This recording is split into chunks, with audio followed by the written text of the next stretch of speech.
The first sign of trouble came at 1432 GMT on a Tuesday that would forever divide human history into before and after. Dr. Elena Vasquez was monitoring the deep space communication array when every signal from Earth's outer colonies simply stopped. "Rodriguez, are you seeing this?" she called to her colleague, her voice tight with concern. The holographic displays showed nothing but static where moments before had been the steady pulse of humanity's interstellar heartbeat, mining operations. On Titan, research stations orbiting Proxima Centauri, the terraforming project on Kepler 442b. "It's not equipment failure," Rodriguez confirmed, his fingers dancing across haptic interfaces. "Something is actively jamming every frequency we use. The pattern is too perfect, too coordinated." Within hours, the truth became clear. The hegemony, a coalition of ancient alien civilizations that had ruled the galaxy for millennia, had decided humanity had grown too quickly, spread too far. They'd positioned massive jamming arrays throughout human space, cutting off Earth from its children among the stars. The message, when it finally came through on an obsolete radio frequency, was delivered in perfect condescending English. "Young species often require guidance.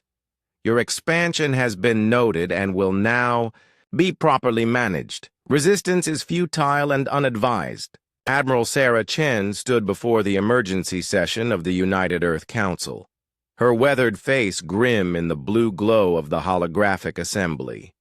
Representatives from every nation, every colony still in contact, every military command, flickered before her. "They think they know us," she began, her voice carrying the weight of humanity's defiance. "They think we're just another species to be managed, controlled, kept in our place. They've studied our radio signals, our cultural broadcasts, our diplomatic communications, but they've made one critical error." She paused, letting the gravity of the moment settle. "They've only seen our civilization. They haven't seen our engineering." Dr. James Morrison had been working on stellar mechanics for 3 decades, but nothing had prepared him for what the Admiral was proposing. The project was called Operation Helios, and it was either humanity's greatest triumph or its final act of madness. "You want to turn our sun into a transmission array," he said slowly, as if speaking the words might make them less insane. "Not just a transmission array," Chen corrected. "A weapon." The science was theoretically sound, if utterly unprecedented. By deploying a network of quantum-resonant satellites at specific Lagrange points around Sol, they could modulate the star's electromagnetic output. The sun would become a massive, directional antenna, one capable of projecting coherent energy across interstellar distances with the power of a stellar fusion reactor behind it. The hegemony had jammed human radio. They had not accounted for humans using their star as a radio. For 6 months, humanity worked in secret. Mining ships stripped asteroids for rare metals. Every manufacturing facility on Earth retooled for the project. Scientists who had spent lifetimes studying different fields suddenly found themselves working together. Stellar physicists collaborating with weapons engineers, communications experts, partnering with xenobiologists who understood hegemony technology.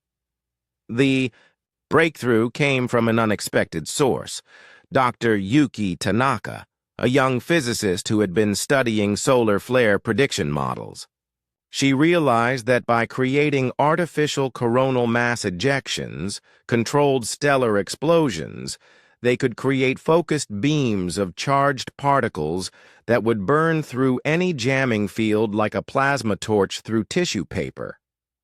"We're not just breaking their jamming," she explained to the assembled team. We're weaponizing our star's fury. The first test was conducted on the abandoned mining station at Wolf 359.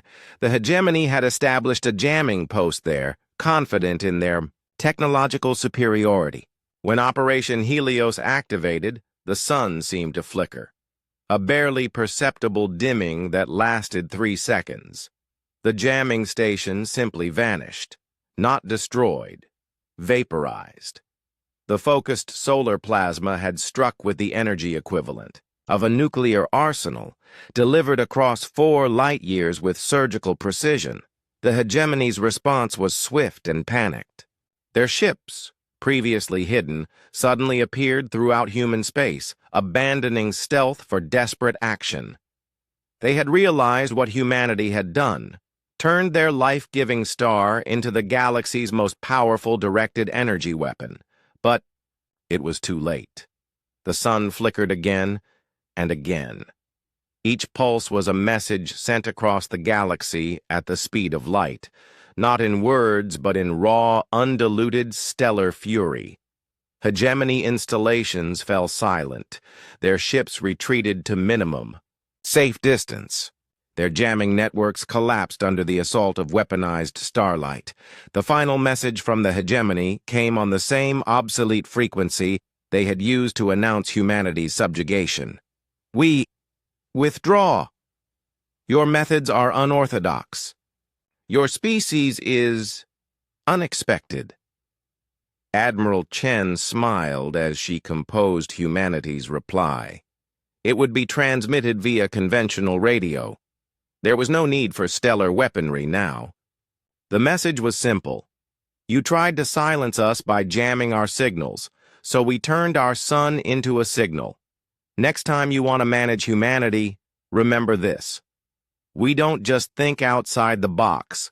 We weaponize the box and then we throw it at you at relativistic speeds.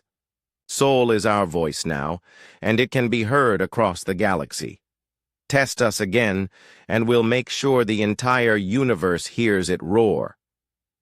In the months that followed, as communication with the outer colonies resumed and humanity's expansion continued, unabated, scientists across Earth marveled at what they had accomplished.